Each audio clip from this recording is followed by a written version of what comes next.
Hi, Keith and Ann. Good evening, everyone from the Hartford Newsroom. Her story is one of many detailed in this book by Wethersfield author Raymond Burchard that details the seedy side of Connecticut's Berlin Turnpike. No one sees what our pimps do to us, how they give us drugs to stay awake for days.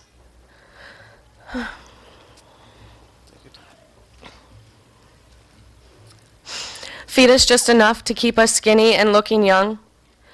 Tell us that making money for them by having sex with men is why we were put on this earth. The young woman says her services were advertised in the Hartford Advocate, which is readily available at the newsstand at the State Capitol complex.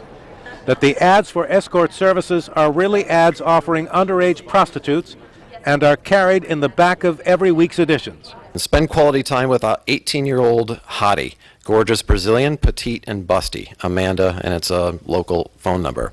The Hartford Advocate is owned by the Hartford Courant, which is the state's largest daily newspaper. It also operates 2 television stations. What happened to me, how it happened, is not unique. It is happening right now to girls all over Connecticut through the blatant advertising of escorts in some of our most respected and well-read newspapers and websites. 150 years ago, this nation fought against slavery. And yet you just heard a young girl who was sold into slavery. What types of customers does she have?